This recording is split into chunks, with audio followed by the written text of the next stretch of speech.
The ongoing crisis involving refugees with seemingly no space to go found some reprieve today. Before her first council meeting, Mayor Olivia Chow announced that the city would immediately be finding new shelter spaces based on new federal funding agreed to yesterday, but that more would be needed.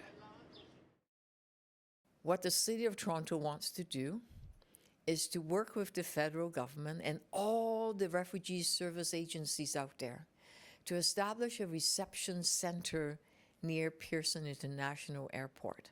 In a sign of unity at City Hall, Mayor Olivia Chow surrounded herself with a majority of city councillors, announcing plans to immediately assist refugees who have recently been forced to live on the street. With the help of $97 million pledged from the federal government, the city is opening up 150 shelter spaces with plans to add 100 more in the near future by renewing hotel contracts where possible. We're desperately seeking space, but the hotels are saying we have tourists coming in. So it's not, during the COVID time, we were able to secure some hotel spaces, but some hotels are saying no. Our shelter system is full, and it is struggling to meet the increasing demand for shelter space due to the rising number of refugees. And at present, as you heard, more than 35% of the 9,000 people in the shelter system are refugees. The effort comes after weeks of asylum seekers sleeping outside a shelter intake center on Peter Street, many from African nations, who support organizations doing what they can to provide some help. For now, it's not enough because there are so many people flocking in every now and then.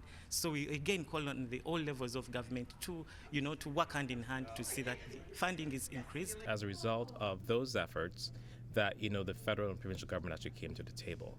But again, as a black person, it breaks my heart. I've seen these things time and time again. Premier Doug Ford and the province also agreed to provide an additional $6.7 million towards the Canada-Ontario Housing Benefit Rent Subsidy Program, which the city has agreed to match. Both are asking the feds to step up and further provide more for that program as well. Everyone who has been, watching this crisis unfold is that we actually have to be able to get ahead of this, that we need plans in place, and most of all, we need the federal and the provincial government with their emergency response capacity to have consistent and reliable support for the City of Toronto. While all agree more is needed, the deals and plan from Mayor Chow received unanimous support from City Council during her first meeting in the role. Yes, the housing benefits will help that. The funding from the federal government will support that, and we will double our effort.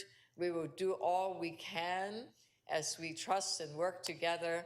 I am sure we will feel that we are doing our part.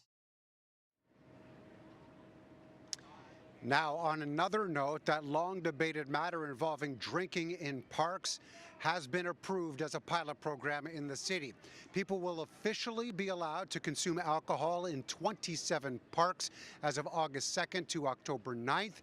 That information is on the city's website. Any issues that arise will be monitored, and a report will be brought back to council in early 2024 before anything becomes permanent.